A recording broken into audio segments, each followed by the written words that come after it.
Hello, everyone, and welcome back to another episode of Ranching Reboot, the podcast that reboots your thinking about farming, ranching, food systems, and the people that operate them.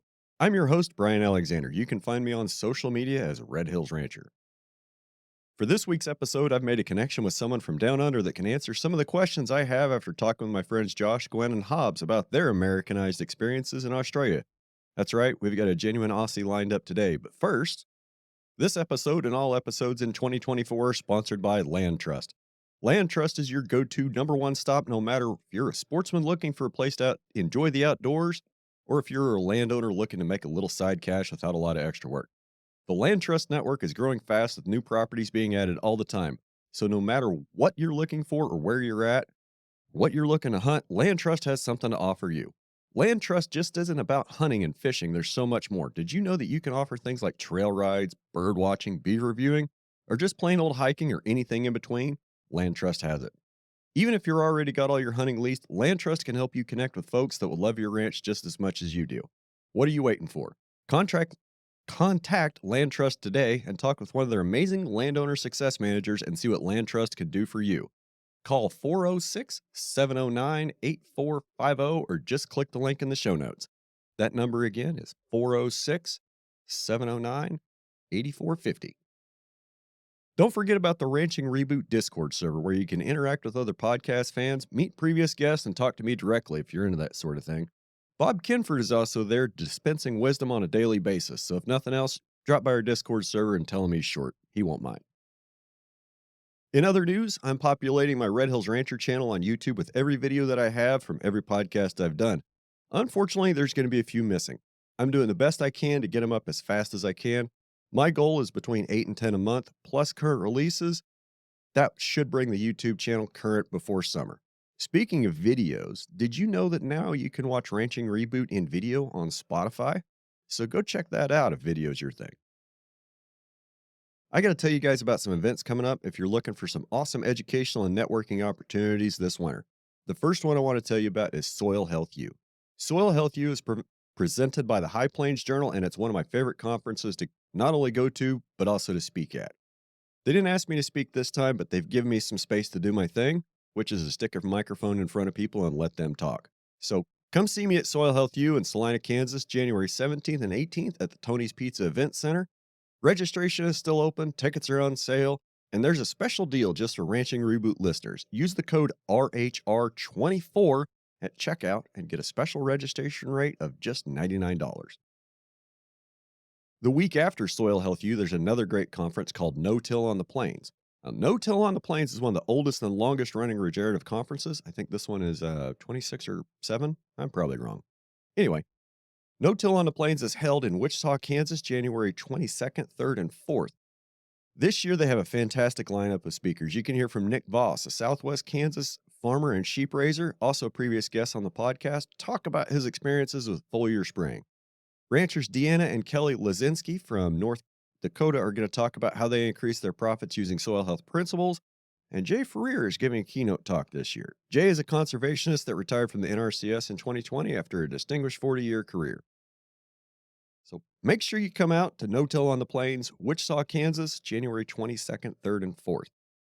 If you can't make it to Wichita or Salina, and maybe you're a little farther west or out in Colorado, check out High Plains No Till in Burlington, Colorado, February 6th and 7th. High Plains No Till is legendary. My favorite part is usually hanging out in the hotel lobby the first evening of the conference. Get to hang out with some of my best friends, and we have some of the best conversations. So just a few highlights from the speakers lineup. Everybody's favorite Kiwi, Nicole Masters, is going to talk about soil function. Don Day is going to tell us what he's expecting for weather on the plains this year. So come join me and a whole bunch of my friends at High Plains No Till in Burlington, Colorado, February 6th and 7th. As always, all the relevant links from today are in the show notes or on my link tree, which you can find in any of my social media bios. My guest today is a native Australian with deep roots in the farming and ranching. Today, we're going to talk about how he transitioned from a conventional style farm to one that is, in his own words, clean and green. We're going to get into it all today, from single trait selection to the inherent fertility in cattle to mushrooms and dung beetles. Please welcome Bryant Ussher to the show. All good. Bryant Ussher, welcome to Ranching Reboot. Really appreciate you taking the time out of your let's just call it vacation or work trip to sit down and do this with me. So, welcome to Ranching Reboot, sir. Thank you very much, Brian. Really, excited to be part of it all.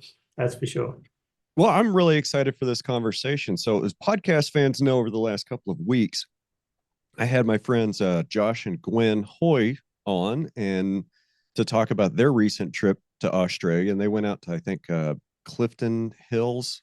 That's probably wrong, but huge, like 4 million acre cattle station out in the outback, and they went and they did cowboy stuff in the outback for a couple weeks and had a great time.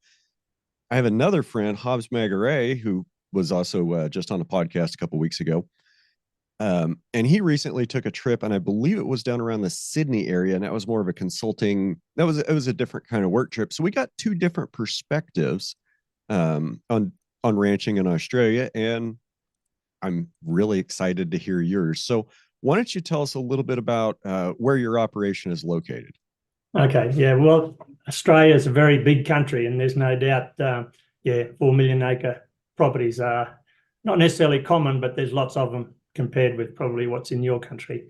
We only occupy a very, very small patch of it on the Sunshine Coast, just near, and we call it the Noosa hinterland, so near Noosa, the well-known beach city, or good holiday resort place. And it was a farm that my parents bought back in 1969.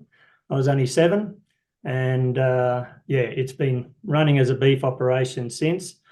My wife and I came back to this farm at the end of 2018 and started doing our development and going into the regen farming at the beginning of 2019.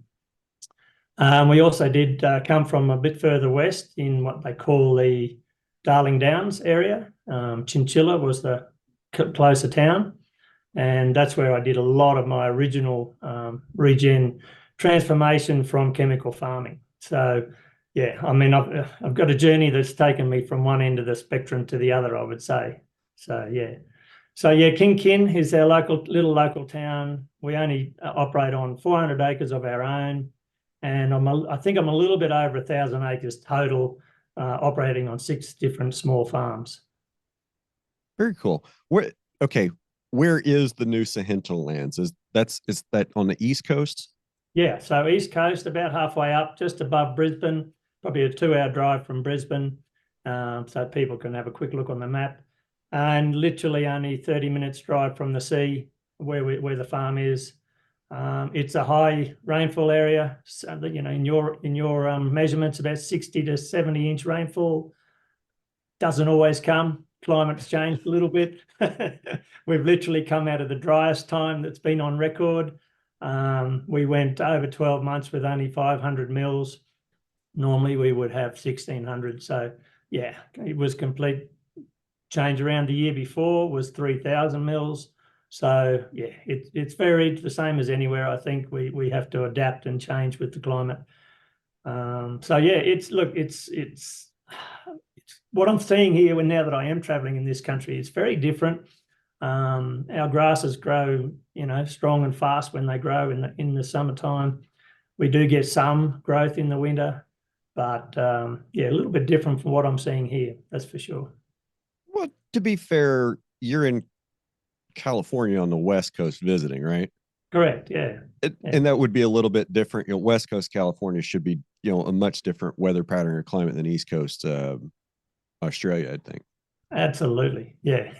Very much so.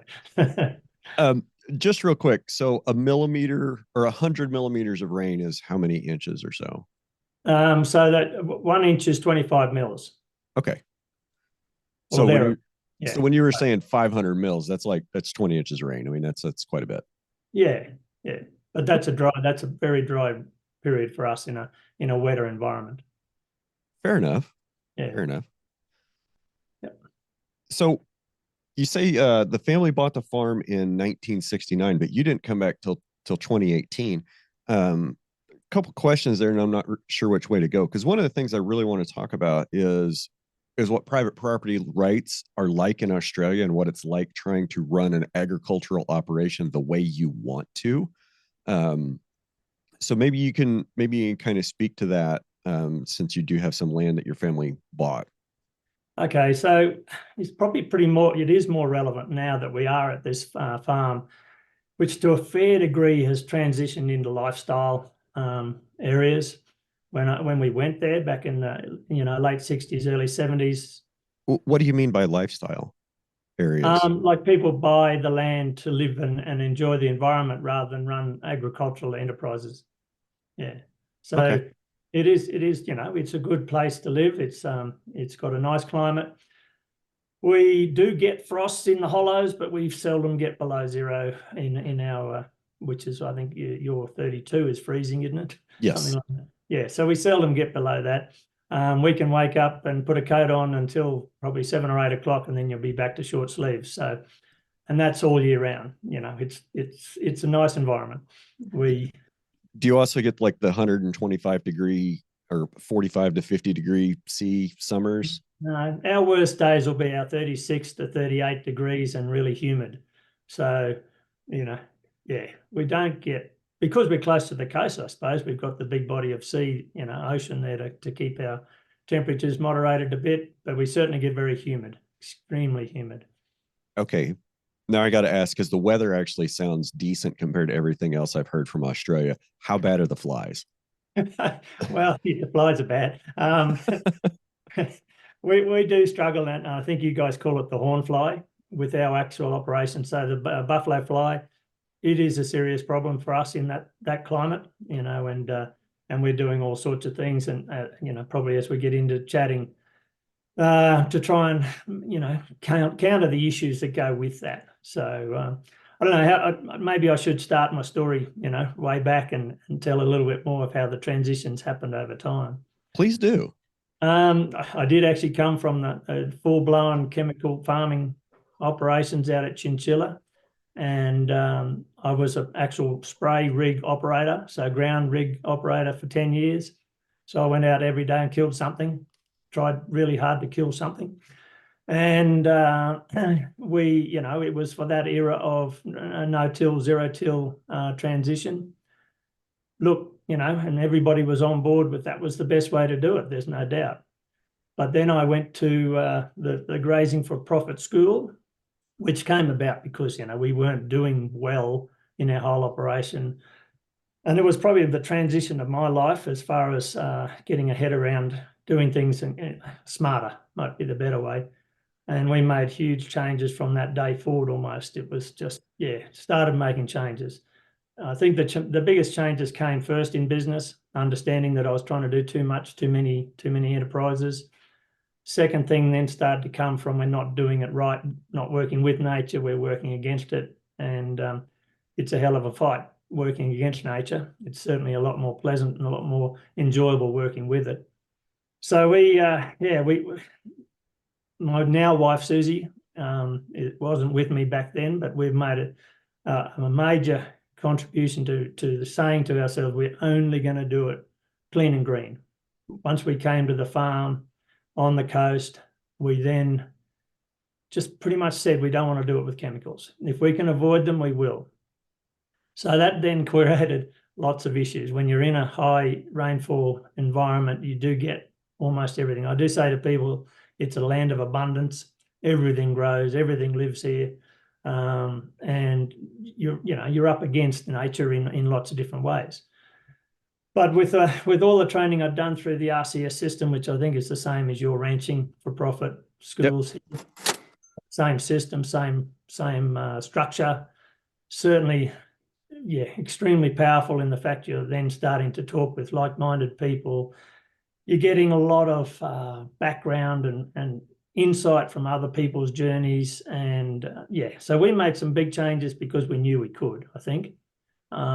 Going to that farm where mum and dad had literally had to go out every day and spray something. They had a weed called groundsel back when I was, younger, as in probably my 20s. And Dad had everything set up to go out every day and spray groundsel. And then, of course, they did finally get a natural bug that wiped out the groundsel. But then, of course, something else came. And then Dad was out spraying some broadleaf, other things. And when I came to the farm, I think I realised that the poor thing had a belly full of chemical. And as much as, look, it always looks green, it always grows something, we could tell that it was sick, particularly once we put all of our fencing and water and infrastructure in. We thought it should have bounced away quicker, and it hasn't.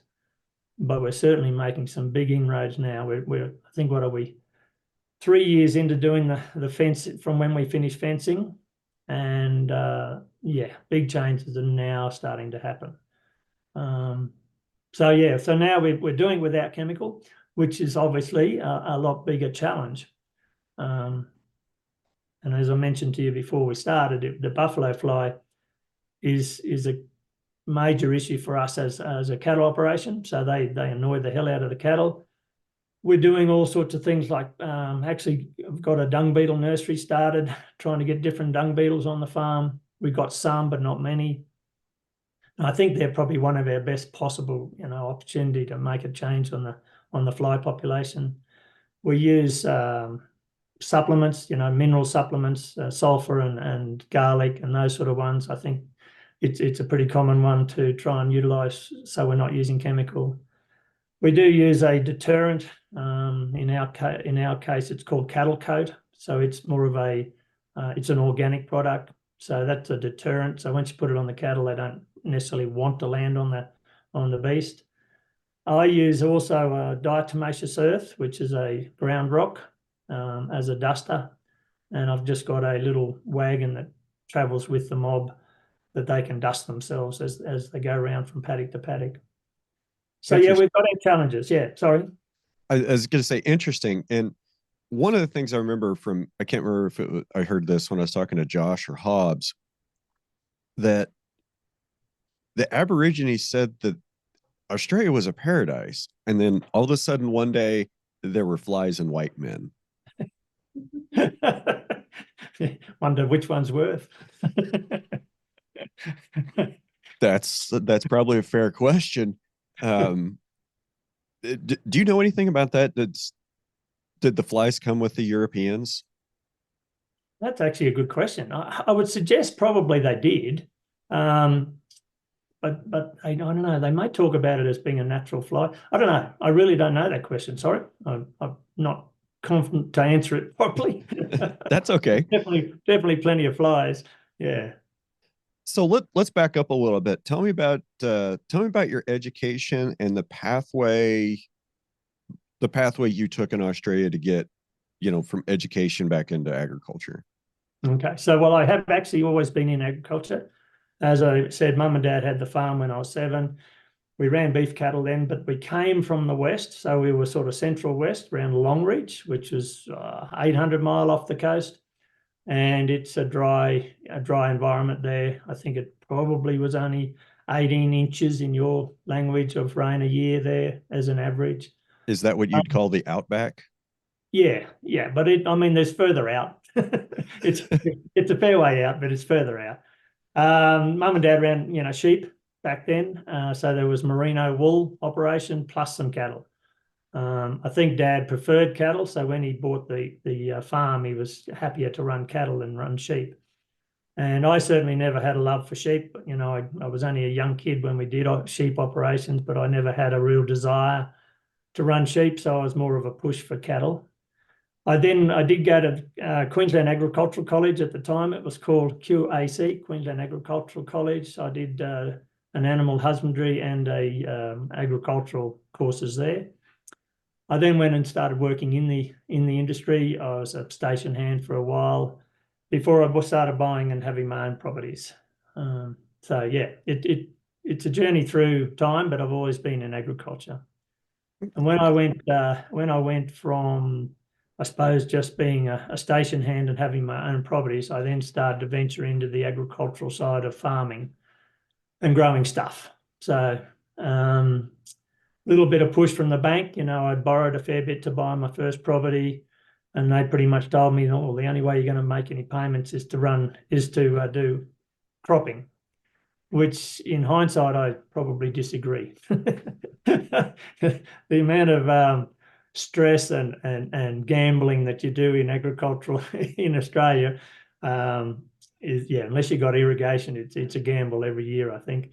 So probably the happiest day of my life is when I sold the farming equipment. It was one of those things. So it wasn't in my blood to be a farmer. I did it for several years. I think, if I think about it, probably 20 years where I was doing some agricultural work. And as I mentioned, I was a spray rig operator for 10 of it. So yeah. But once I did the agricultural course, grazing for profit, lots of things changed in my thinking. And probably the biggest one was don't work against nature. I think that was one of the biggest ones. Start working with it.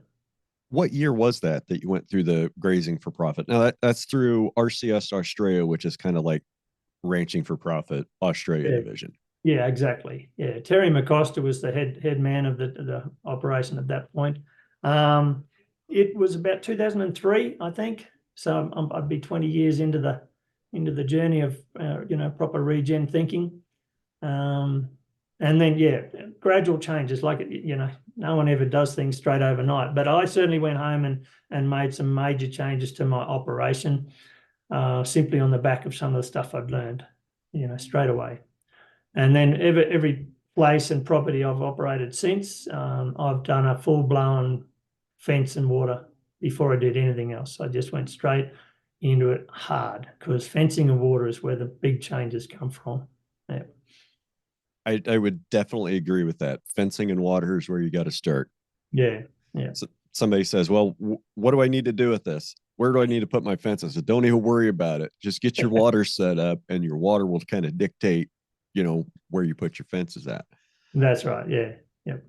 So it looks like it was about 15 years from your first trip through the grazing for profit course until you got away from the spraying and the tilling and went to do what you wanted to do. What was it like during that time? Were you trying to struggle how to adapt some of the concepts in an existing operation? You just couldn't figure out how to make the operation you were on what you wanted? In the farming side of it, that was the biggest challenge. I mean, I started doing zero-till planting, so I'd already built myself a zero-till planter, which actually came from the John Deere. I had the single disc John Deere units under an old combine, an old international combine. And it was an excellent machine to start on that journey of being able to trial these sort of things. So I used to go out into the stubble and just plant straight into it. I don't know whether it's the same here, but we certainly have big, plant changes. So in our summer, we'll have certain plants that'll grow strong, and they'll literally go dormant in the winter. So we were able to sort of do a little bit of crop planting into dormant pasture, you might say, which worked quite nicely. And that was what gave me the good gut feel that it was going to work. And then I started doing a little bit of biological work as well. Because I had the spray rig, I was able to go out and start doing a bit of biological work. And then I started seeing other changes, like stubble breakdown that I hadn't seen before. And, you feed those microbes, and all of a sudden, life on the soil level starts to change. Did a biodynamics course fairly early in the transition, and as much as I haven't probably been a full-blown biodynamics person, I've certainly worked with not microbe enhancement or helping microbes do what they're meant to do. As we've gone our journey all the way along, I've just kept thinking we've got to work with the microbes, we've got to work with their plants, got to work with having good soil, the root system being strong, and then so after that you just get moisture and sun, So yeah, for sure. What kind of crops were you growing? Right. So number one was where I started, probably was either cotton, wheat, oats, and barley. Probably they're the four major ones. We do also have sorghum. I think do you call it sorghum here? The red seeded one. Yeah. So we had sorghum as well. I mostly grew the sorghum as a more of a cover crop and a fast grower. And we had a silk sorghum, or you call it, I think it might be called Johnson grass here. Really fast growing, really good for getting ground cover quickly. And So I used those ones when I was doing the pasture cropping type stuff. Yeah, look, very similar. I think very similar grasses to what you have, but we have what is it, Bambatsi.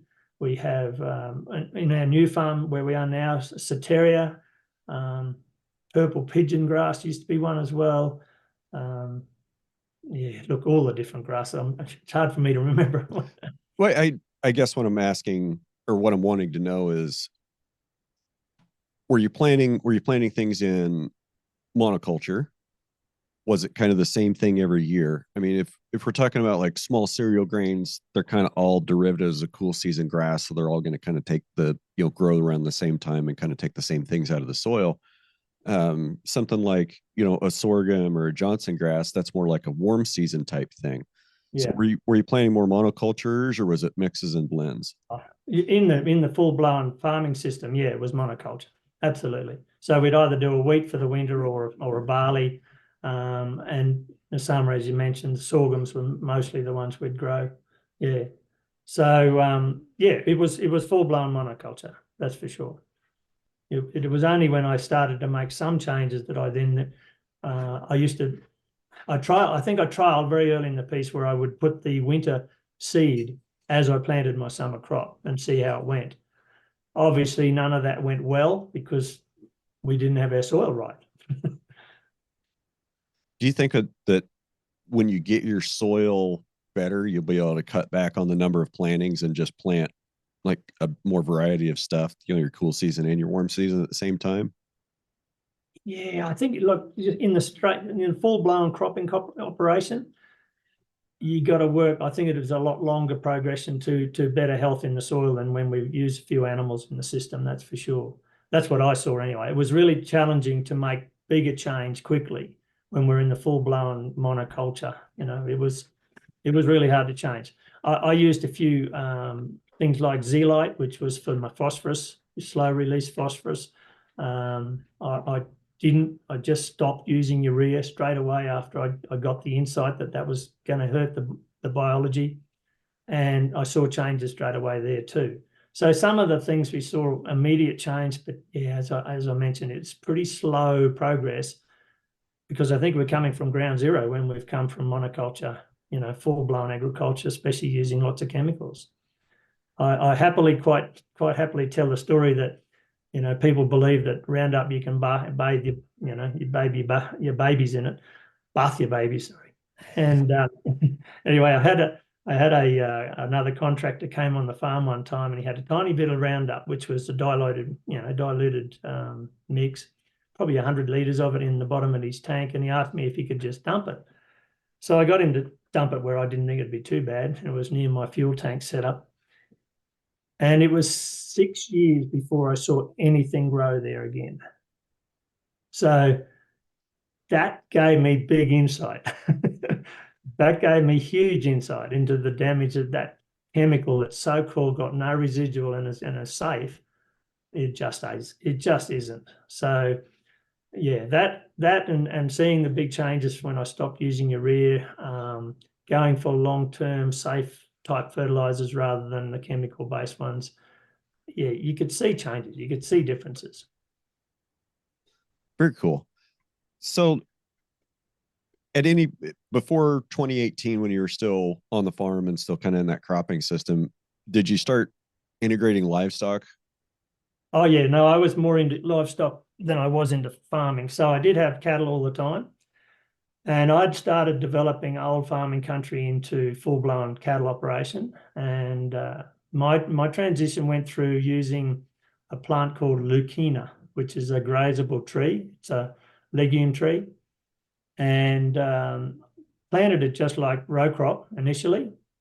And so I think we're 8 meters apart initially when I started doing this using the tree. It can grow into a tree, but if you manage it correctly, you keep it in like a shrub form, and then you just allow or you try and get plants between the tree rows. And so that was my transition out of old cropping country into running animals and running them as best I could. I actually put my fences in place straight away after planting the trees. I made it into rotational grazing system, and I'm really sad that I don't own that property anymore, because that was a really good, well-paying operation, utilising what you call feeders, or we call them backgrounders. I'd go and buy animals, put them on, get so much weight on them, and then take them off again. So yeah, there was a powerful system, getting trees, grass, trying to balance it as best I could. I think the tree could be between 23 and 30% protein, just depending on the growing time. So very like a lucerne or your alfalfa in protein. So it was a good protein. And yeah, look, it was a great system. I really enjoyed transitioning into that. If you can make your cows eat trees that are 25 to 30% protein, you can put some pounds on. You definitely do. You definitely do. And don't worry, you didn't need to make them eat it. They loved it. All right. So let's talk about, let's jump to 2018 and let's talk about when you bought the property, or when you came to the property you're on, right? You didn't buy it. You got control over it. I guess let's talk about land and property rights and what it's like to buy land and what rights that gives you to do on the land. Cause I don't think I don't think it's like it is here. I mean, a lot of times here, when you buy a piece of property, you own the air above. I mean, technically you own the air above and you own the things below as well. So if you find fossils in the ground, they're yours. If you find oil in the ground or gold in the ground, it's yours. It's not like that in Australia, is it? No. We are really regulated here. The rules say that we only have the rights to the top 4 inches, I think it is. So it's literally very controlled. But as we've found going forward, that in truth, we don't have much control of anything. As I mentioned before, I think it's lifestyle country that we're in now. And so agriculture is the lesser of the things that happen in our valley. And we've probably got one of the bigger farms at 400 acres. But as we've gone forward, Mum and Dad actually paid what they call freehold title out on this farm way back when they bought it. So back in the 70s, they paid out the freehold title. So we were a leasehold, and then they went into a freehold operation. So it's a freehold property. Since then, the governments it's the state level governments seem to have found a way to take things out of our control, you might say. And they have put into place particularly tree control measures so that people can't just take out trees. There was a big push for the carbon, calculations, as they want to call them. And so by restricting what farmers could do on their farms on taking out trees was giving them, calculation of carbon capture. In doing so, they just put colours over if you just have a map and you put a colour over the map and you say, right, under that particular colour, you can't do certain operations. So that's the first level of control. So they can just come in, and this is happening over freehold or leasehold. Doesn't matter where you are, absolutely anywhere. Yeah. Okay. Can you explain the difference between freehold and leasehold? Yeah, pretty straightforward. Leasehold, you pay a fee to the government, for having the lease of the land. I think it's the same, anywhere where you call it a lease or a tenement over something. So yeah, you were paying a regular fee, and I think it was a 99-year lease. I don't think they offered any longer ones. They do offer a lot shorter ones, but that was the long one. So when you pay out the freehold, you're effectively trying to, you're paying those lease forward. So then you got the title as freehold, so you don't have to pay an ongoing fee, and it's yours to operate as you wish. That's what it should be. So once you pay your freehold or pay the lease out and become freehold, you should be able to do whatever you want on the farm. And by rights, the timber's yours, what you do on the farm's yours, the water that flows and falls on your farm is yours. That's changing, as you mentioned earlier. That's changing all the time. Little things have come in, like they've come in and said, right, if you've got a bore, it hasn't happened exactly yet everywhere in Queensland, but certainly New South Wales. if you have a bore, they'll start to say, right, oh, well, anything you pump out now, that's our water, and we want you to measure it, and we'll charge you a fee. When you say bore, you mean like a well, a hole in the You ground. guys You're going to call pump it a water well. out. Yeah, you guys call it a well. Yeah. For a few seconds, I thought you were talking about the pig. No. Yeah, we do. I've noticed that quite a lot, actually, the different terminology, and I have to remember to use yours. Yeah, so a well, it's a hole in the ground we pour, draw water out of. So, yeah, and all of a sudden they're starting to take control of that as well. They think that's theirs as well. So monitoring, measuring, and charging a fee for it. Then, of course, the tree side of it is the next big thing in my account. I get quite frustrated with authorities, just taking stuff and telling you what you can and can't do. Well, trees are good, cows are bad. I mean, well, yeah. Unfortunately, there's been some big wigs in the world, that are getting that message out there, and I shake my head every time. When they show me a picture of a buddy, an airport or a freeway that's 8 lanes wide, and then come and have a look at my farm and tell me my cows are bad. I'm sorry. I really, really struggle with that concept. here it would be like 5 different government agencies would all come out to meet you on your property and drive 5 different vehicles and then tell you you're polluting the environment. Yeah, absolutely. Don't worry. I think it's similar here. Look, we're up against it from the green revolution and the carbon capture, side of things. So we, as a family farm, we're making a big effort to tell the story, same as you are with your podcast. We are trying to get the message out that what we can do on our small patch, and if everybody adopted similar practice, we can all make a change and make a difference. So we do open the farm up for people to come on. We're going to do it every month, just a day, and tell the story, tell what we're trying to do and why we're doing it. So maybe I should tell it here. Please do. When we went to the farm, I don't know whether that sun's in the background a bit much, but when we went to the farm, Susie and I made the conscious decision that we wouldn't do it with chemical, which immediately made it challenging, that is for sure. So we adopted things like do more mulching, put mulch and stuff on the ground and allow nature to take care of it. And with the animal operation, do it chemical-free, injection-free. Now, that caused us the biggest grief. So when I went there, I went with my old thinking of buy someone else's animals, run them and put a few kilos on, then sell them again. I did that, and I lost quite a few to the tick. We get high cattle tick populations there. It is rampant at times. When the conditions are right, they just get slaughtered with them. So, in the general operation, you go and put some chemical on, kill the tick. And then, of course, over time, you get tick resistance to the chemical, and then you can't kill them. And so it's a big, vicious circle. So we looked hard and we found an animal, the Nguni. So it's Nguni, Nguni, South African breed. Okay. As being the highest, resistance to parasites in the world. And we immediately bought bulls, pure bulls, and we bought a few Brahmin cows with Nguni calves at foot and started our transition into Nguni cattle. We then, with the first cross, I had everything when I started because I was buying other people's animals. I had what we call the Drought Master.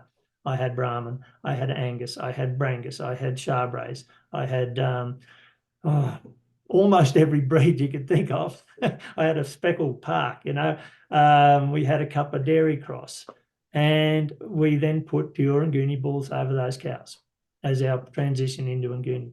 And we were absolutely amazed at the fact that that first cross had very high resistance to the parasite straight away. So we took the big plunge and said, no more chemical. Everything that's Nguni on our farm has not had any chemical, not at all. And we are literally in the highest parasite, region that you could come across. So that was our first major change into working with nature, finding the animal that suited the environment. And then, of course, they're only a small animal. They're a lot smaller frame, and they're colourful, really colourful. So going into the commercial market with those animals wasn't going to work. You know, they weren't feedlot entry type animals. You couldn't get them to that size and weight. They grow well, they grow just as quick, they just don't grow as big. So that's when we then made the decision we'll do paddock to plate. You know, there was some other reason behind that. One was we really disliked the way the yards, as in I think you call them the auction yards or the selling centres. Yeah. How they treated animals was just horrible. I had several animals went into that yard, and I weigh everything at home, and we'll talk about that in a minute. But I was losing 9%. My worst was 15%. So you drop them in the day before, and by the time they sell, they'd lost 15% of their body weight. So you know that they're not getting treated very well. They are highly stressed as they're getting through this selling centre. I thought it was horrible. So anyway, that was another push for us not to go there. We thought that's terrible. You know, this is putting animals through high stress, bad. So that's when the paddock to plate thing just came out, and we said, right, that's how we'll have to do it. If we'd given it a bit more thought, maybe we wouldn't have. It's a lot of extra work. But it is rewarding. There's no doubt about that. It is rewarding. So I'll quickly go through that story. So paddock to plate takes a lot of work, as I mentioned. So we had to get known, number one.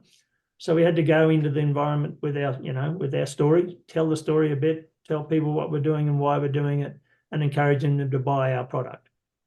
We do a farmer's market. We do an online selling. We do some retail through local shops. I think the same as most people do when they do paddock to plate. And we're very pleased about how we're going. Now I want to ask what the food police rules are like for doing paddock to plate. Okay, same, probably the same as here in America. We have to go through a slaughterhouse, registered slaughterhouse. Can't do on-farm kills with that operation where we're going to sell to the public. From the slaughterhouse, they go to a butcher. They can't come home to us. They go straight to a butcher. And our butcher that we use processes into packets that we sell as retail packets. So he will cut them up and package them exactly how we want. So we do, the little bit of on-selling type stuff like the sausages and patties and meatballs. I think we're doing all the same sort of things that most people do. We do a bit of broth. We have roasts. We have offal, which is amazed us. I think we nearly make more out of offal now than we do the rest of the beast. It's amazing. We do a healthy hearty mince, which just goes out the door like nothing. It's got heart and liver as well as the meat and fat. I was just going to say, when you mentioned the offal, that's an opportunity that so many direct-to-consumer guys are missing is doing some kind of ancestral or primal blend, which is what a lot of us call it here in the States, when you put heart and liver in with the trim and the muscle meat and get a good grind. Yeah. And that stuff sells like hotcakes. Yeah, absolutely. And look, we've been pleased with that because we were sort of driven by what the customer was telling us. Right at the very start, we had our butcher just do what he normally did, and they were rejecting it. Excuse me. We had to go preservative-free, completely preservative free, and then as we talked about, start utilizing a lot of the offal as part of the good cell, the good healthy food, high nutrient, comes from the offal, and it's working really well from that point of view. That is for sure. There's a lot of, not necessarily speaking from experience, but I think that's a thing that a lot of guys just don't want back or don't want to deal with. Like, they'll just check that box and they'll pay $100 for the awful disposal fee to get rid of the heart, liver, and lungs. When somebody that was a little smart would take that, 30 pounds or so from heart, liver, lungs and blend that into your ground. And then you can, get almost 50% more for your ground beef. Yeah. Well, I'll tell you, the other thing that annoys us is going through the slaughter system, we can't get our hides back. We can't even get our hides back. They take the head, the horns, the hooves, the gut content, and lung. They take the lung. They don't give us lung. So we get our heart, the liver, the kidney, and the tail as our offal. That's as much as we can get. And so they keep the heart, they keep the head, the horn, the hooves, and the hide and the gut content. Is that a health and safety thing? Yeah, we're not allowed to grab that. Can't get it. We actually asked for the hide back, and the man said it's not worth my time and money to do it because there's no value in hides currently, which also frustrates the hell out of me when you see so much plastics being used where leather could otherwise be getting used. So, yeah, I mean, and mankind's got a lot to answer for, but, you know, maybe it'll transition slowly. It seems like that it's the same situation with hides here. Can I get a hide back? Yes, but it's going to be bloody in a trash bag, folded and bloody in a trash bag, and then I've got to do something with it. Okay, yeah. Great. All the tanneries in the United States are shut down. I think there's maybe 2 tanneries in the entire country that are left. Yep. Well, why did our tanneries shut down? Because everybody wants $25 an hour minimum wage, and we have this thing called the Environmental Protection Agency that made it really difficult to tan leather in the United States in an environmentally responsible way. Yeah. I mean, you can do it in an environmentally responsible way. It just takes a lot of labor. Or you can do it with a lot of chemicals, which is really nasty. And we can't do that here. So all of our leather making is outsourced.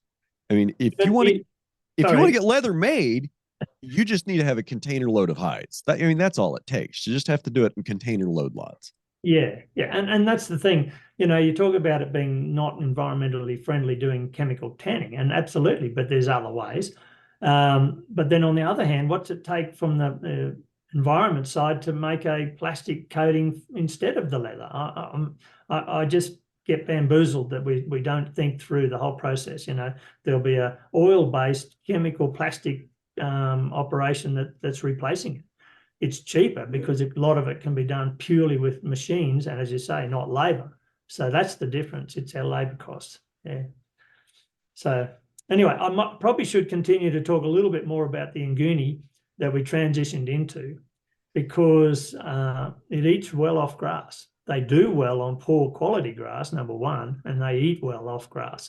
So that was the other part of making the whole thing come together, was having that animal that suits that grass-fed operation. So we're telling our story quite strongly about how good this little animal does make grass-fed. So, and it's a great point about the Nguni being small frame, forage efficient. And, you know, personally, I like my Coriana cows. I think they're, you know, small frame, forage efficient, kind of like almost an American equivalent to the African Nguni. They were let run wild for 400 years, natural selection, everything. Yeah. But I think there's a really excellent reservoir of bovine genetics in Africa, especially for those of us that are looking for animals that are disease resistant, pest resistant, and will put on weight and be fertile on grass. Okay. Yeah. I don't care if it's a 900-pound cow. If she's going to be, 90% fertile every year on grass, and she never needs to have a needle, she never needs to have any fly dope, never needs anything. Yeah, I don't care if she weighs 900 pounds. I can just have a whole bunch of them. Yeah. And I'm really strong in saying to people, you don't have to have the animal I've got. You've just got to find the one that suits your environment. That's where I come from. Have a discussion. Like, I see a lot of Angus and, a little bit of Wagyu, but mostly Angus running around on the pastures over here, and nothing wrong with it. If they're good for this environment, yeah, it's colder, sure. It's got to go for those things that work in your environment. But come back to understanding that you don't want to have to then turn around and try and help them survive in this environment, like putting chemicals on them every day or injecting them because they can't survive some of the pests or diseases that run through. So, that's my biggest push, is always tell people, work with the environment, find the animal that suits it. Yes, I'm 100% with that. And that I kind of wanted to circle back to your comment about stockmanship at the sale barn or, auction center. Yep. To be fair, those guys have a difficult job to do. They've got a lot of volume to run through in a very, in a short amount of time as possible. And I don't like to go. Like if I need to buy something from the auction, I pick up a phone, I tell an order buyer what I want, and I hang up the phone and I go about my day. Will I go sit at a sale barn all day? Yeah, I've done it. It's kind of fun, especially if you go with a couple friends and you're not just there to buy cow. You kind of make a social event out of it. But the stockmanship there and a lot of times at the feedlot, I think it leaves a lot to be desired. Yeah, you're But right. that's a symptom of the overall system, right? We've got to have so many animals go through this sale ring so fast Yeah, because every person that's standing there cost money every second they're standing there. And the faster you get those cows through, the faster you send everybody home, the lower your labor bill is. I mean, and that's not the way it works at a feedlot, I'm sure, but they need to maximize the amount of cattle that one pen rider, that one cowboy out in the feedlot is responsible for. yeah. But Because let me, go ahead. take it over here and say there was places I bought a lot out of the yards when I was being a effectively a backgrounder. I was doing a lot of purchasing out of the sale yards, and some of those sale yards the losses would only be probably 5%, which is just normal. You take an animal off feed and he's going to probably drop 5%. So there's good operators and bad ones. So I don't give, I don't allow my thinking to say that the ones that will take 10 to 15% off my animals, they shouldn't be allowed. There should be something done about it. And we know through doing the low stress stock handling that something can be done and they can change the way they operate. And luckily, our low stress stock handling guys here in Australia have managed to get into quite a big lot of our feedlots. They've managed to get in there and understand that the way they handle an animal will make a huge difference. So I don't give them anybody, leeway when it comes to handling.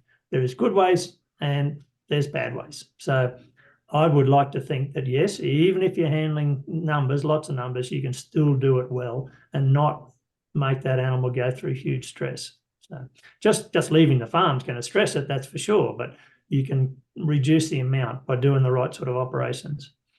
I agree 100% that that no matter what we're talking about, whether we're talking about sale barn or feedlot, we could probably go in there in a short amount of time find ways to help reduce animal stress.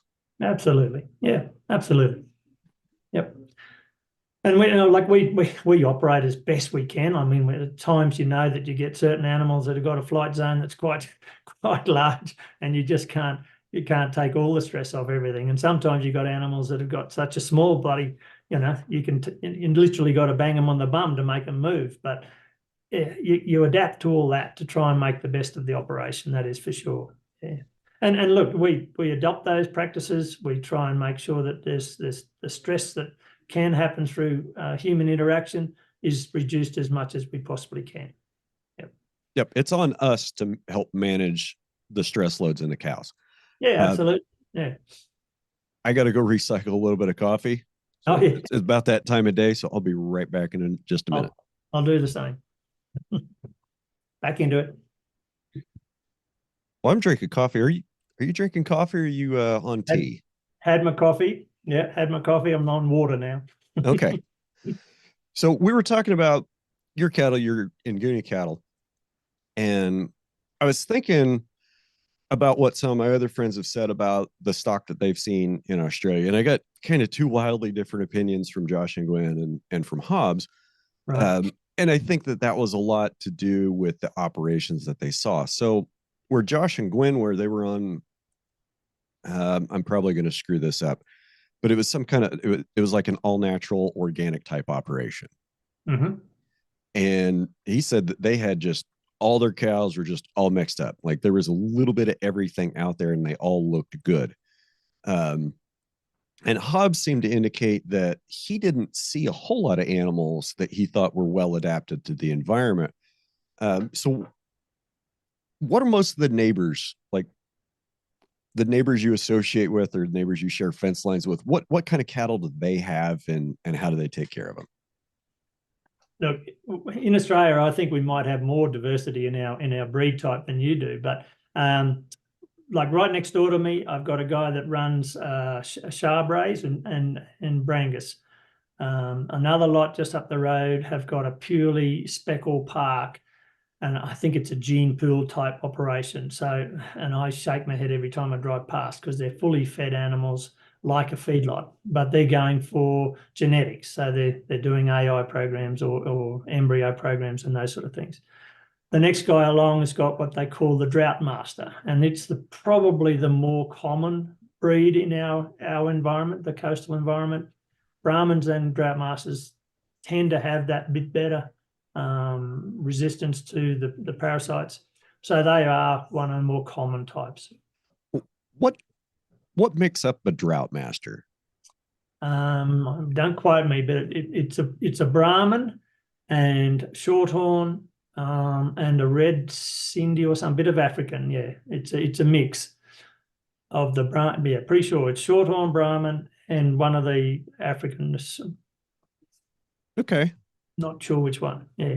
Well, Brahmin Shorthorn plus a little bit of African sounds. Yeah. Kind of sounds like gosh, what am I thinking of? South Poles and Red Poles here in America. Some breeds that have been developed, and so let's just say, the Shorthorn brings a lot of good dual purpose. Does. Yep. And the Shorthorn, it turns up in a lot of the crossbreds, in Australia, that's for sure. A little splash of Shorthorn probably gives them that fertility and mother, the ability to make good milk and those sort of things. But yeah. And probably get some heat and disease resistance. Yeah, not from the Brahmin. Yeah, the Brahmin definitely gives that parasite resistance and ability to do well on tough conditions. But I don't know whether you sort of know that the Brahmins they brought to Australia were tended to be too much adapted to that sort of thing. So their systems would shut down on productivity, as in not have calves every year if it was a tough year. So their fertility brought some bad results for people into herds for a while. I think now the Brahmin breeders have managed to turn that around, and they're a lot better than they used to be, but they're still a big animal. So, maybe not totally ideal for a tough environment. So having to maintain a big frame when things get hard, no matter how good they are, it still gets hard, doesn't it? Yeah, I hear the same thing from some of my Brahmin breeder friends here in this country, that a lot of people don't really like to talk about the fertility in the Brahmin herd. Yeah. Because it's sometimes not less than stellar. Yeah. Yeah. And I mean, that's something that we've put a big focus on too. Like, we're such a small operation. If we had, let's say we had 100 cows that we're going to breed every year, and only 80 of them gave us calves, that's not a terribly efficient way of doing your operation.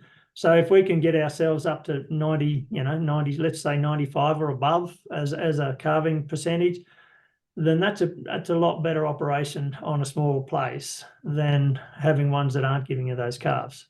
Yes, you can turn around and sell them as a fat animal, but that's, when you're trying to do breeding, you want them to breed. And the Nguni's well known for breeding, no matter how tough the conditions are, they keep going. So, yep.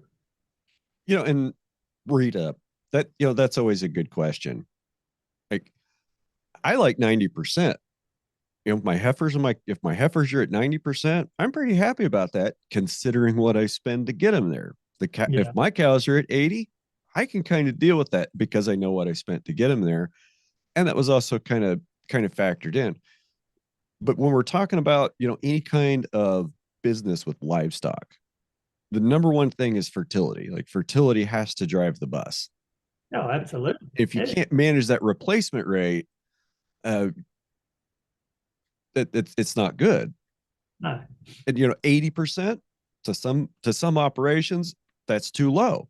I admit that's kind of on the low side, but I'm also talking about cows that I bought from the sale barn as old cows that I don't know anything about.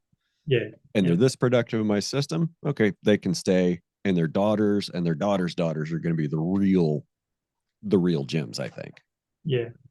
Yeah. So we do we do a program where effectively I'm joining the heifers as soon as they'll join. Like, I don't hold them away from the bulls. I probably had, what would I say? It'd be 2 animals out of each year that have calved too soon, so they're too small. But other than that, these, if a heifer calves when she's 17 to 18 months old, I'm not afraid of that. I think that's all right with these Ngunis. And, I've got one cow that did that for me. She's only a half bred, so she's Brahmin and Nguni cross. She calved at 17 months and had a calf every year since, and she continued to get better in her own body condition, as we've gone along. That's the sort of cow I'm looking for, one that can do it every year, maintain her own body weight, and give me a good calf, somewhere between probably 180 to 200 kilos at 8 to 10 months. So, yeah. It's a recipe for a moneymaker. I think so. Our challenge has been more the fact that we now need to grow them to a finish condition. And that then is another part of our story that I can tell quite confidently, because we've grown quite well with our beef sales through the shop side of our business. I've actually gone out, had to buy other people's animals. And of course, my reach is only going to get me either Drought Master or Charbray or Angus or something like that, because I don't want to go too far to get them. And I put those ones that I bought in the same paddock as my boys, and they probably come in, maybe a tad heavier, that's for sure.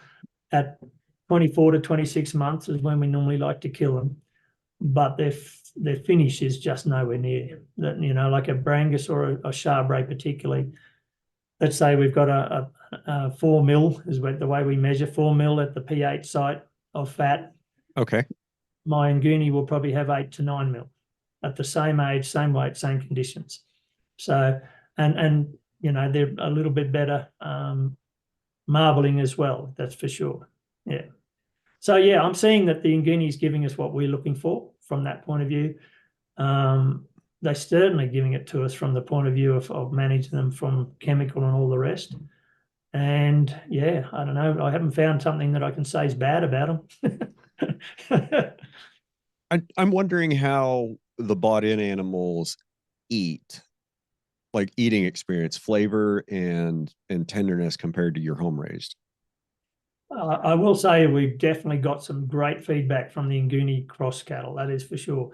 The flavour, they do say, people have come back to us and said, the flavour is definitely a nice flavour. It's better. It's different. You've got to be probably a bit of a connoisseur to pick it up a lot, but definitely we've got a lot of good feedback. Colour's good. Even the fat is, reasonably white. It's not on an older cow, it'll be yellow, but on our 2-year-olds, it's normally pretty white. So look, the eating experience has definitely come back as good from the customers. Yeah. Okay. I've been kind of thinking the last few minutes about genetics and the genetics that are available in Australia. Excuse me. And a lot of the problem I have with Angus in this country is single trait selection. They've been breeding Angus for, 50, 60 years to gain in the feedlot. Yep. If you're one of those guys that make money on Angus in a feedlot eating corn and soybeans, good on you. Keep doing it.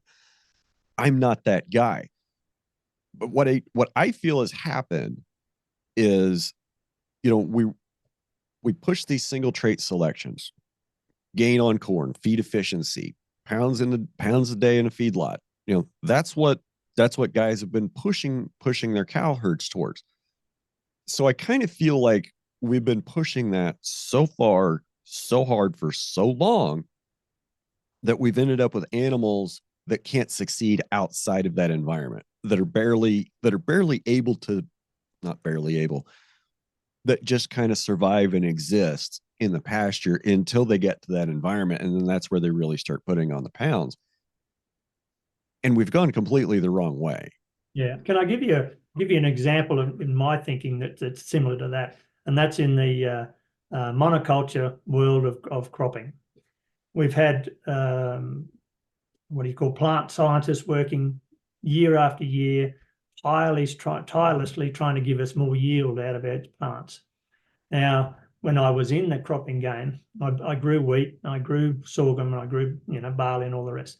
But sorghum was probably the one that gave me the insight to the fact that the poor old plant scientists forgot the fundamentals.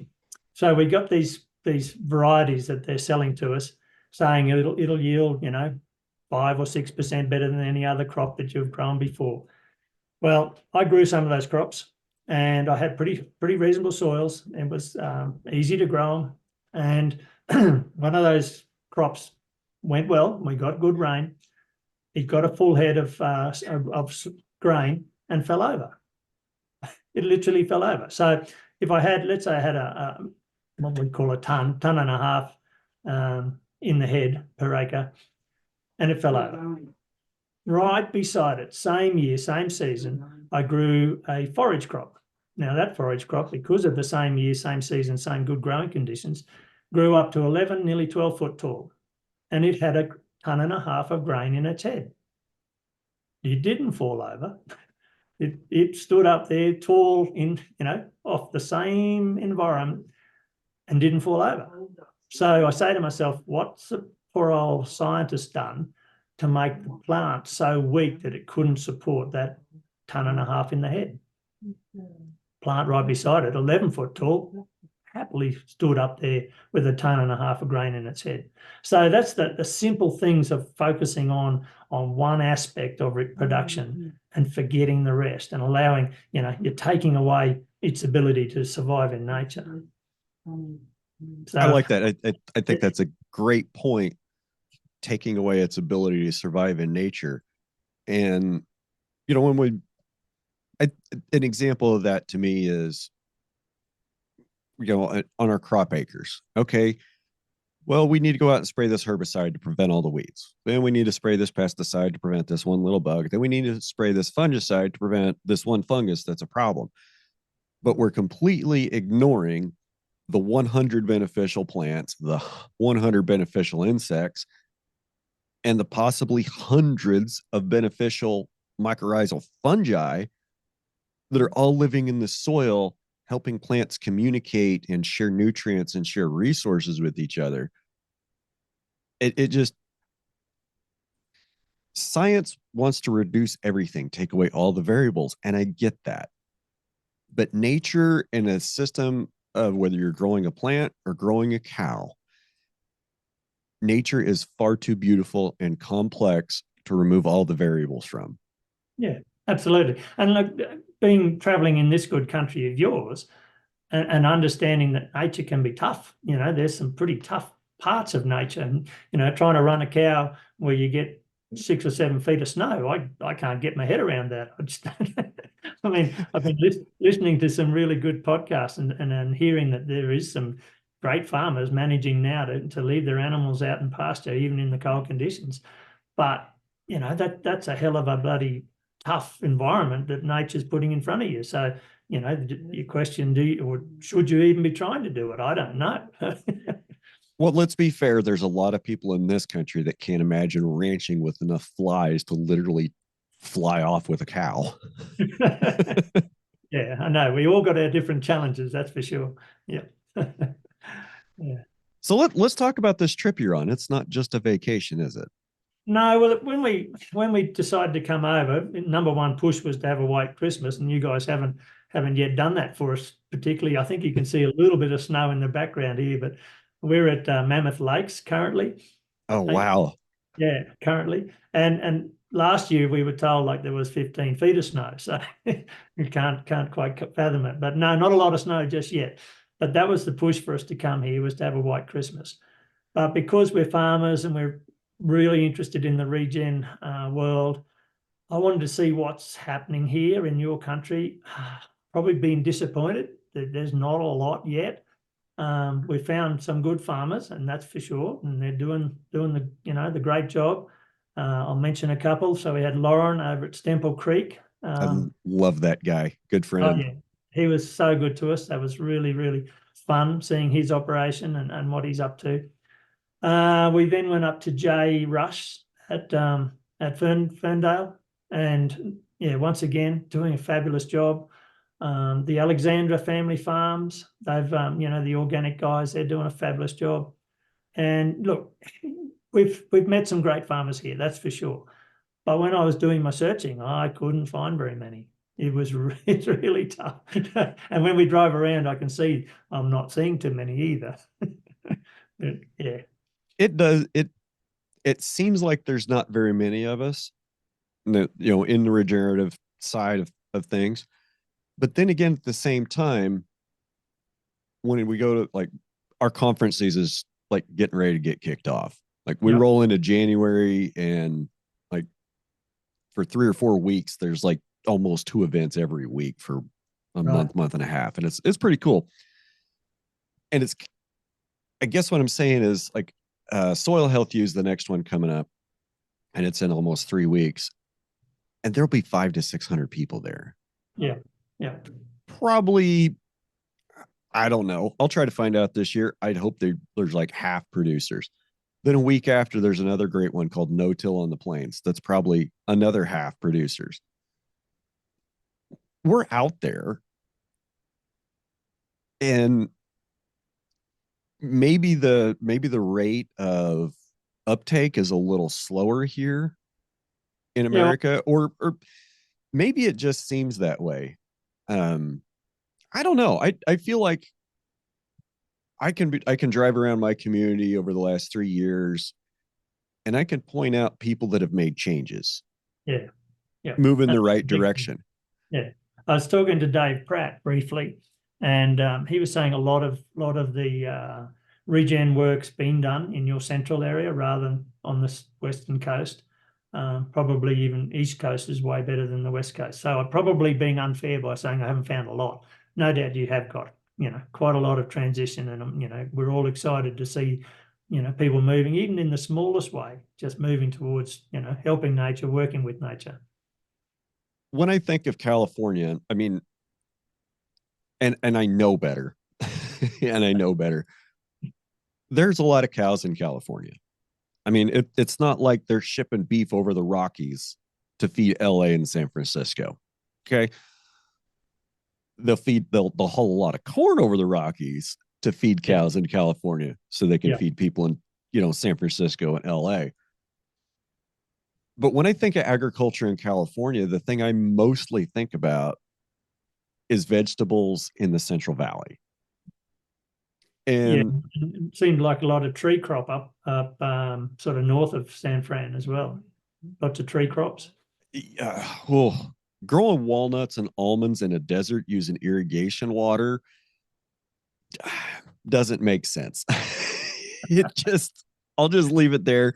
It doesn't make sense. I think that some of those guys 20 years ago, when they planted their almond trees, they knew there was going to be a water crisis coming. And if they said, hey, I've been working on my almond grove for 20 years and it's about ready to pay off, you can't make me tear out these billions of dollars worth of trees that I've invested 20 years in that are almost ready to come to crop. I think there's some of that going on.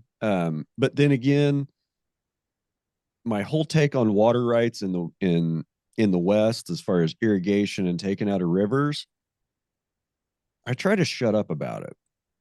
Yeah, well, I don't know.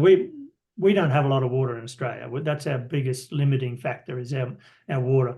I come here and I just shake my head at the amount of water that you guys have got. Surface water, underground, obviously, but I'm not seeing very, conscientious use of that water. When I see, like you just mentioned, growing in a desert, like flood irrigating. That makes no sense to me, but that's what they do. I thought they must have been rice paddies because they were just flood irrigating. But you got, when you've got water, you've got quite a lot of it. There's no doubt about that. We don't have that. So we've got to be a lot more moisture conscious and realize that every scrap of water we got is really precious. So, and that's probably where I started to really understand the differences that our regen function and our operation will make the difference, because in a pasture operation, storing more moisture in that top 4 to 6 inches of your soil makes a huge difference, just unbelievable difference. Even just this drought that I was telling you about that we've come out of, a full 12 months of having really low rainfall, we were still growing grass, at our farm, and we're only 3 and a bit years into our rotational style operation. It had already made a difference. We'd made it. Looking at the other people around us, they were down like it was better than a bowling green. It was shorter than bowling greens everywhere around us.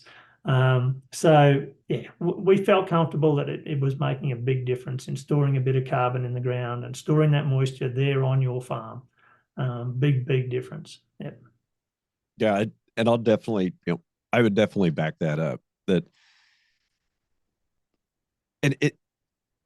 I guess right now my brain is almost seized up, trying to balance, water usage. We have to be so efficient with trying to catch our rain and store our rain in our soil as basically grass farmers. We're trying to turn, in the business of taking sunshine, turning it into grass, and taking that grass and cycling it into edible protein. Absolutely. And every extra gallon of water that we can catch and store in our soil is drought insurance for later down the line. Or just extra production. In truth, it comes with both. So, you've talked about the drought that you were in for about 12 months, and I'm fortunate that this year was kind of the end of a drought for me. At the end of May, beginning of June, our National Weather Service, they classified drought from D0 to D4. Okay, D4 being the worst, D0 being really not bad. Right. 5 out of 10 years, we're kind of in D0 drought, D0, D1, whatever. It's kind of normal fact of life that drought exists. We set the record, like our little region where our weather office is, set the record that we went from D4 to D0 faster than they've ever seen. The rain we got in May and June was just tremendous. Yep. You go a little farther north, they didn't get it. You go a little farther east, they didn't get it. You go about an hour and a half south, they didn't get it. So we caught some good timely rains. And talk about like getting depressed not watching your grass grow. Yeah. We've all been there. Yeah. So in 2022, it was dry. I had some grass growth. Everything quit early. Okay, that's fine. We're coming into 2023. Like I had a rain in July of 22. Yep. Like the middle of July 22. From I think July 16th to May 15th, 2023, we had like, I don't know, maybe 3 inches of rain total, just a couple little showers here and there.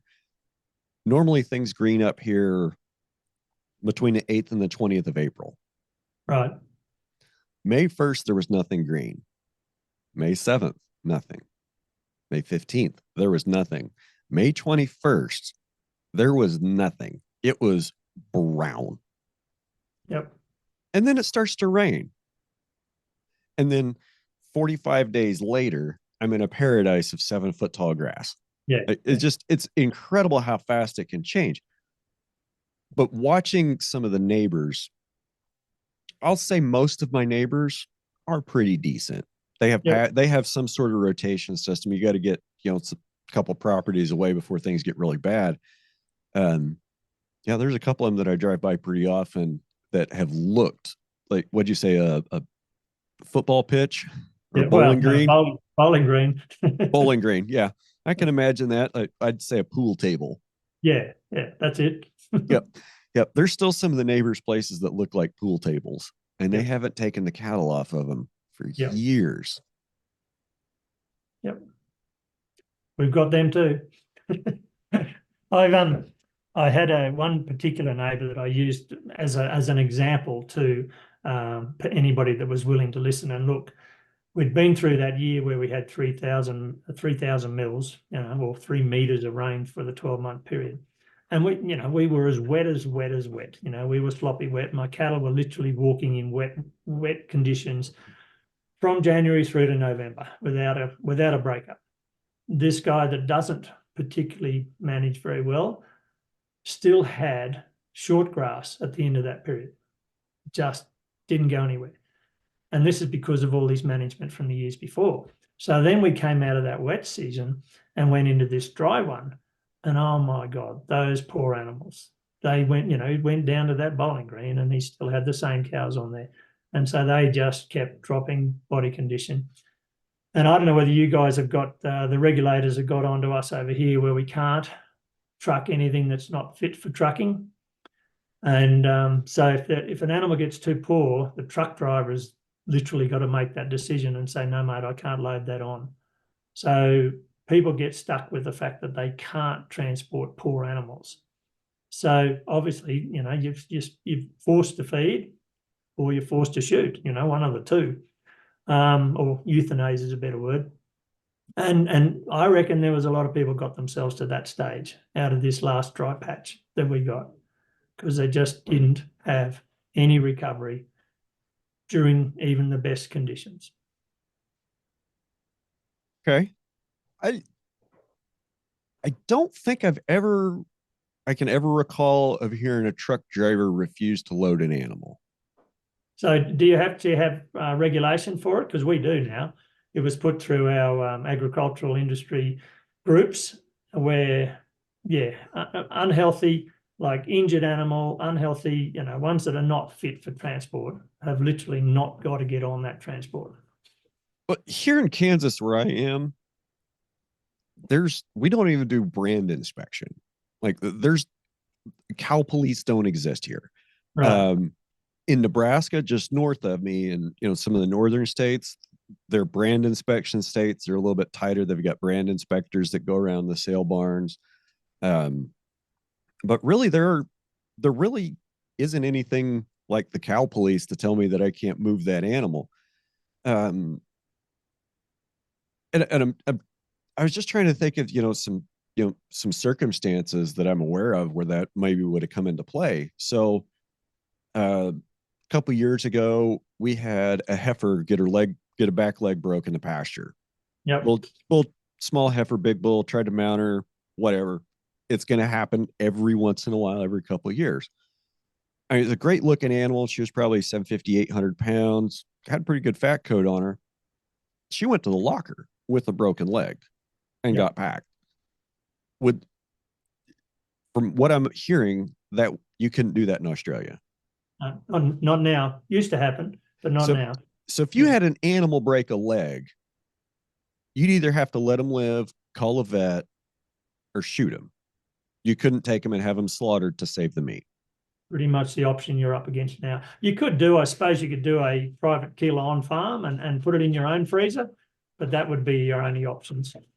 Yeah. Now,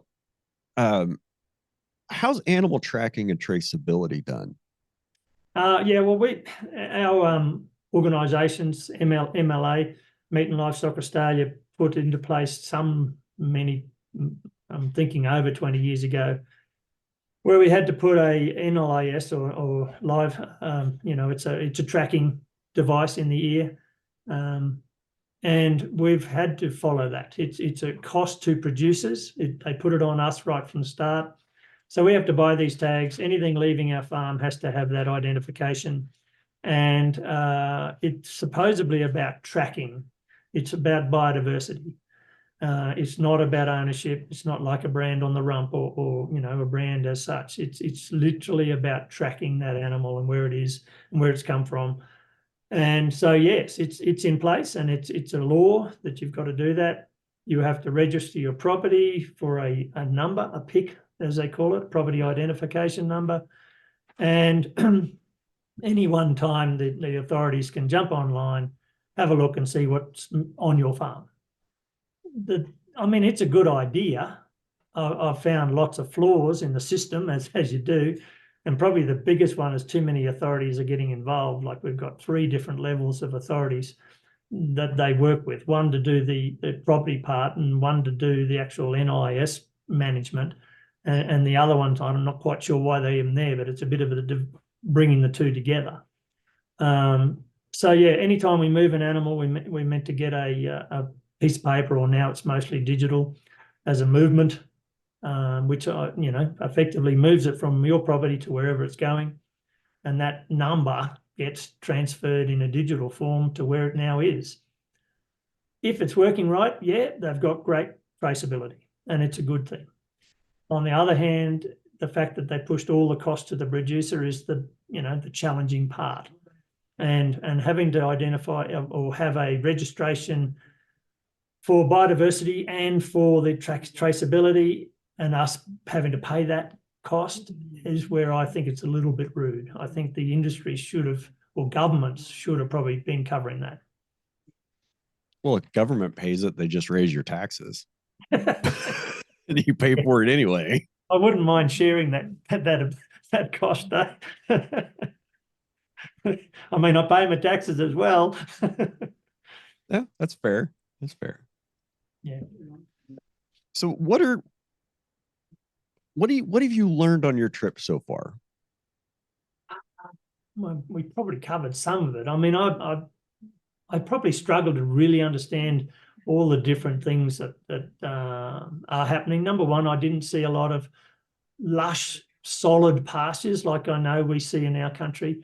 I saw a lot of short, dense pastures, and that's probably due to the climate that you guys operate in. Cold, dry. Coming from dry, going into cold and wet over here in the west. No doubt the east of America is similar to our east. It might not be the same. But that, and then, of course, the amount of feed that is transported around to maintain animals in these other environments. We do not have big dairies like you guys have got, where they're effectively like a feedlot, where the animals don't get off of concrete. I mean, I get disappointed to see that sort of operation. Yeah, they're producing milk, but how good's the milk? Well, okay. Tell me about can you just contrast that real quick to the dairy industry in Australia? Look, predominantly the dairy industry uses grain when the animal comes to the barn for milking, but we generally go back on grass. I think you would find there's a lot more grass-fed dairy cows in Australia than there are here in America, and you see it in the colour of the milk. Our milk is a darker, yellowier colour than your very, very white milk that I'm seeing here. And we've been trying to buy real cream, and it's almost impossible. Alexander's farm is the only ones that we've found which is organic and nice and yellow and proper yummy cream. Because I could quickly tell you that story. We transitioned from using milk because I got prostate cancer, and I was told that in milk there's a product called casein, and it's a cancer feeder. So I went away from milk and went to cream only, and so now we chase cream. Yeah, we want good cream, and so yeah, it's been a challenge here to buy real cream. You've got your half and half, and it's still the white, runny, almost like our milk. So there's some differences. Okay, I'm with you 100%. I'm going to admit this, and I know I'm going to catch hell for this. So we generally go to Dillon's, which is part of Kroger, big national chain, and that's where we buy our heavy whipping cream. Yeah. To put in our coffee, because I'm not going to put their store brand milk in my coffee. But I will put their heavy whipping cream, their Great Value brand heavy whipping cream, or not Great Value, whatever their store brand heavy whipping cream in my coffee, because it's the most delicious way to drink coffee. And if you're not putting heavy whipping cream in your coffee, y'all, go throw that coffee mate crap in the garbage and go find some real heavy whipping cream, and you will have a coffee experience like you've never had before. It is the best shit ever. Yeah. Well, I used to put sweetener in my coffee, but you get a good cream, it's sweet in itself. It's amazing that sweetness that the cream can give. Yeah. So as much as I hate buying cream from the store, I'd much rather buy it from my friend that runs a dairy. Yeah. Lloyd, I love you, but I can't pay over almost 4 times for the cream that I can get at the grocery store, because we go through a lot. I mean, well, I'm going to give lot. I think I'll wrap you over the knuckles there myself, Brian. when you buy the good product, you don't need much of it. That's for sure. I know. There's also a little convenience factor in there. The dairy's an hour and a half, and the grocery Yeah. store's 35 minutes. So, Oh yeah, no, I'm only being silly. well, I mean, we all have to make a few sacrifices here and there. Yeah. Couple other things I want to know about. Let's talk about your paddock to plate system and your mushroom production. Whose idea was it to get off and grow mushrooms? Righto. So my wife's probably got to take the kudos for that. We wanted to have another enterprise on the farm, and being now in our 60s, we weren't looking for a lot of heavy extra work, you might say. So her initial push was for the fact that they'd psilocybin, the health benefit mushrooms. The magic mushrooms. Yeah, mate, let's call them magic. Yeah. Regulation pretty much put a stop to that. We're not allowed to without huge amount of regulation. It's slowly changing because they are, in the Western world, starting to see that there is some great benefits. So we still wanted to do it. So we started with the edible mushrooms. So oyster mushroom was our first and most, big push. Selling directly to restaurants for that particular product. And then we also did the lion's mane mushroom. Very interesting looking mushroom. Does actually look like a brain, and it is brain food. It's really well known as a brain food. And luckily, scientists now are getting on board with doing some testing. And once we get the papers, we'll be able to, happily tell people that that's exactly what it's good for. We know it is because Chinese and that Eastern world have used it for thousands of years, knowing the benefits. We're now also going into what's the other? Reishi. Reishi's the next one. Only just recently started growing that as well. It's meant to be more of a relaxant, sort of muscle relaxant type mushroom. So yeah, we're dabbling with both edible and good, healthy mushrooms. It's an extra enterprise on the farm that gives a good turnover, very quick turnover from go to woe on a mushroom. Got my wife came over to give me some info. We got my brain doesn't think that quick anymore. We've got about an 8-week turnaround with mushroom. So you put your substrate down, put some what we call a grain spawn in, and the mycelium will grow over a period of about 4 to 5 weeks, and then you can take it across to the fruiting room and allow the mushroom to actually grow. So it's a pretty quick turnaround product. We set up 2 40-foot shipping containers, insulated shipping containers, put the whole system in. So you've got total climate control. You've got your heat, your light, your oxygen level, and your humidity all controlled so that you get your maximum growing conditions. Now, all these mushrooms that we grow on wood, so we use sawdust as our substrate. So we use both a hardwood sawdust and a pine sawdust as a substrate. That then gets turned around and used as compost back on the farm. Or I do sell a bit of it to local community groups and good farmer, what do you call them? Gardeners, not farmers so much, gardeners. Yeah. So the only throwaway out of the mushroom business is the plastic bag that we grow it in. Everything else is used. Yeah.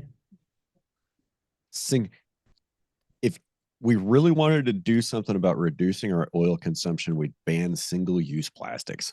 Yeah. Don't worry, we've done a lot of hard work trying to find something. But the fungi itself is so powerful that they haven't found a product that can stay, let's say it's the 8-week period, that'll stay in position and not get eaten by the mushroom effectively. So the plastic bag, unfortunately, still has to be the one that we're using currently. We could use buckets and then wash and clean, but there's a lot of labour and water use in that process.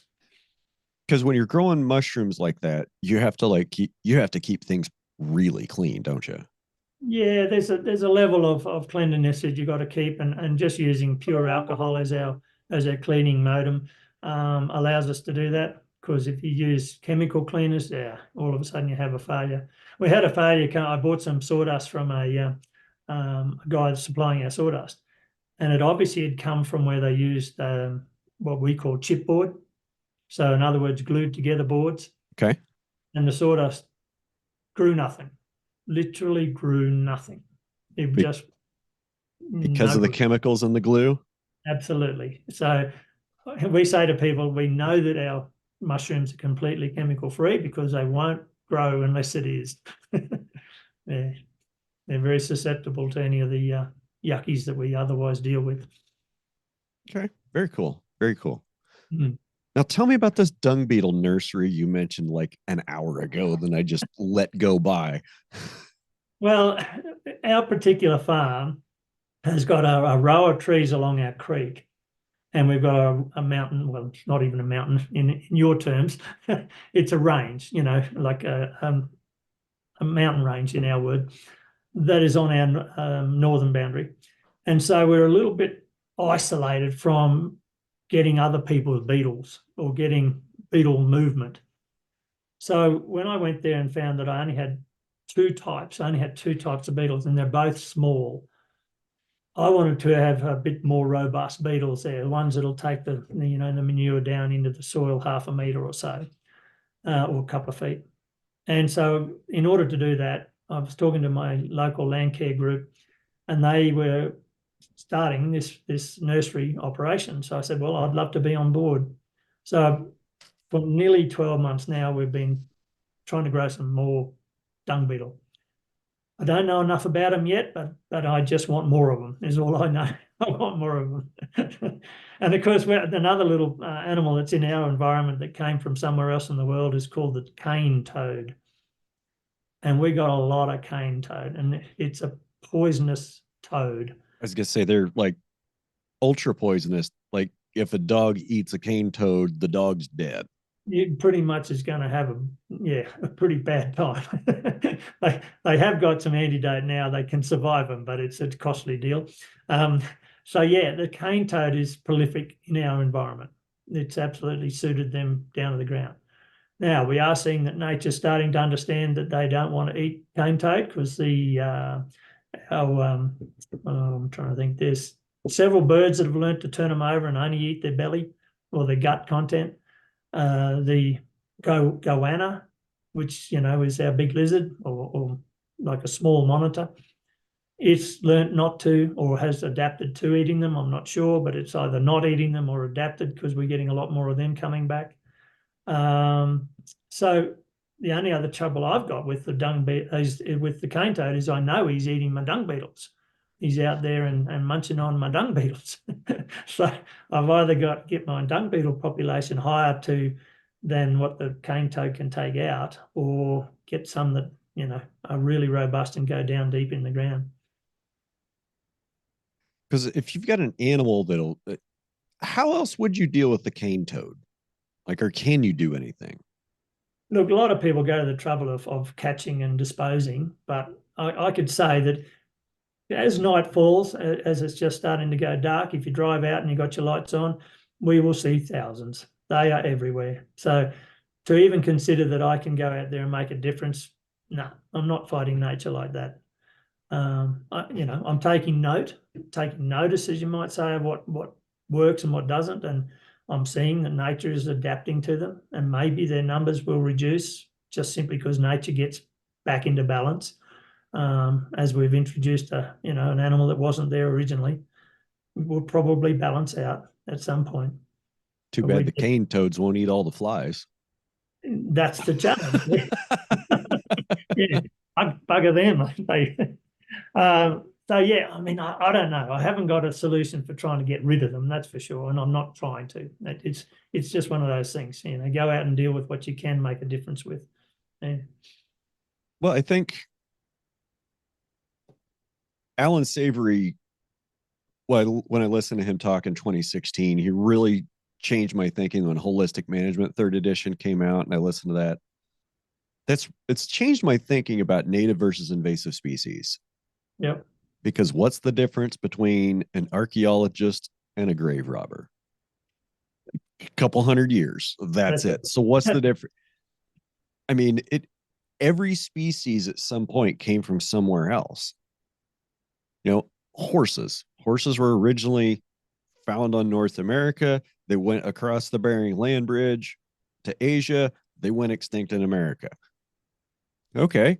Mm. So is now that we have wild horses out in the desert Southwest, are they invasive? Well, they act like an invasive species.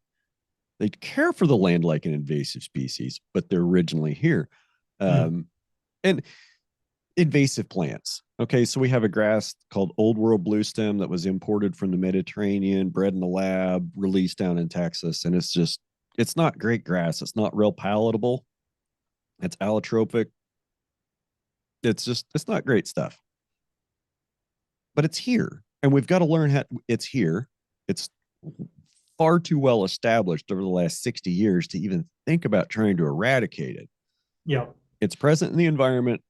Let's learn how to deal with it. Let's learn how to manage it, because we're not going to kill it. And it's pointless to call it an alien species or an invasive species. Well, maybe not invasive, but it's pointless to call it an alien species. It's here. It's obviously naturalized, and it's very successful at taking over. Yeah, well, I'll talk a little bit about one that we've got like that too, called giant rat's tail.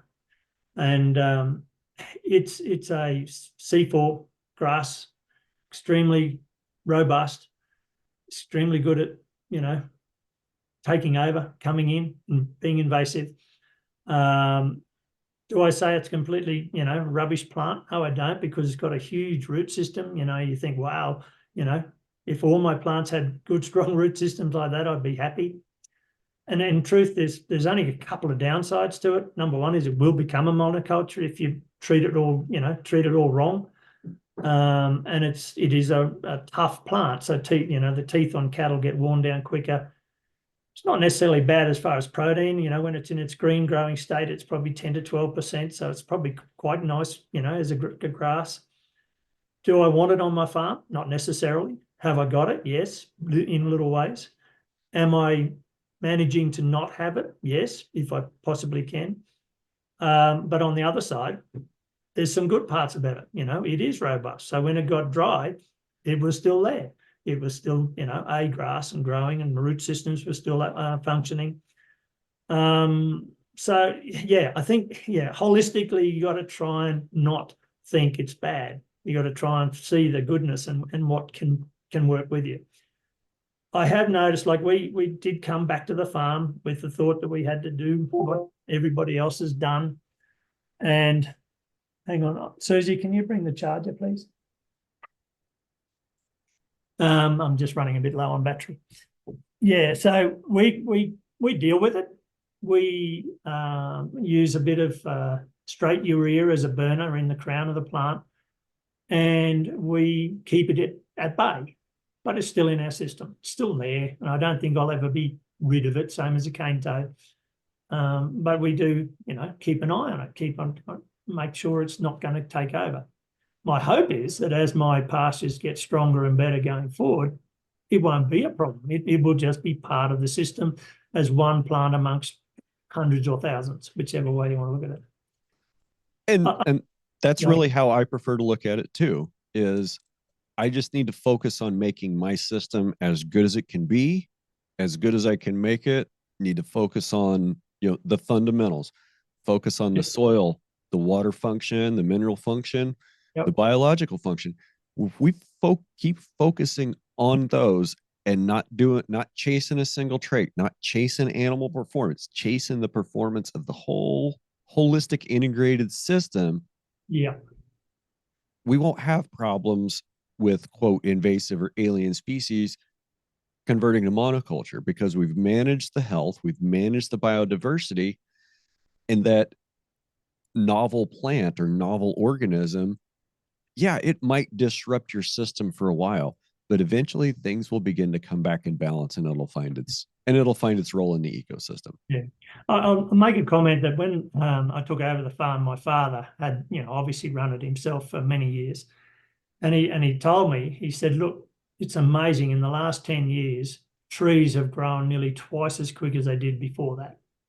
And we, make some assumptions that maybe it's because our CO2 levels have risen. Everywhere in the world there's a measure.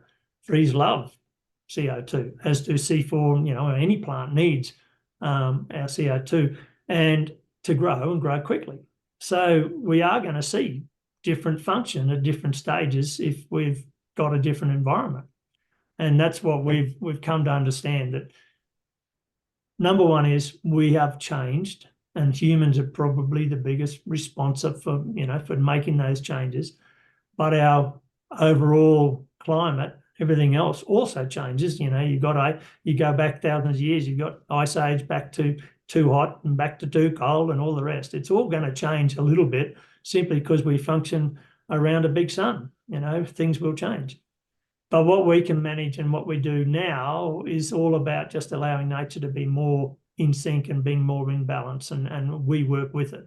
And when I talk to people on the farm, I say, what I'm trying to do here is improve the environment or allow it to be recovered from where it used to be, whilst doing a production system. And that's what we have to understand. Everybody's got to do a production system to be land managers. Otherwise, we can't afford it. How do we do it if we can't afford it? Our governments have pulled back hugely on helping that land management. They think they can do it better by just locking it up. Well, I think that's one thing I've seen here in this country is you guys have burnt some country that looks like it's going to take thousands of years to recover. And we're going down the same path. Some of our fires that we've had at home in regions where they've just locked it up have been hotter and more devastating than anything else could ever be. So yeah, we learn slow sometimes. I think as human beings, we're a smart, smart, intelligent, I don't know, maybe. A person is smart, people are dumb. That could be something like that. Yeah. And look, we're only operating on a very small patch, but we like to tell the story so others can do the same. Great stuff. Well, I really appreciate you coming on today, telling and sharing your story. I've got to slide on out of here. I've got something to do today, yep. And I don't want to screw up your vacation in beautiful California. So where can we find you on the internet? So our label is Eastwell Farms, and it's just eastwellfarms.com.au is our webpage. We've got a bit of blogging. Our son that works in the business with us, Alex, is great with the IT side, so he's been setting the website up. We get a bit of accolade about that. I think it's a good web page. We've been doing obviously socials as well. So once again, just Eastwell Farms. It's Susie and myself and Alex is the farm runners or operators at the moment. And oh yeah, we say come and visit. Like I've been looking to visit people here in America, but we're always open to having visitors. We love talking the business. We love talking about how we all can make a change. That's for sure. I'd love to see Australia someday. I really would, and hopefully I can get down there. That's 17 to 22 hours on an airplane, though. I'm not real sure about that. It depends on which way you fly. I think it's only about 14 or 15 if you do it the right way. Still an awful long time to be cramped in a metal tube with a bunch of people I don't know. Yeah.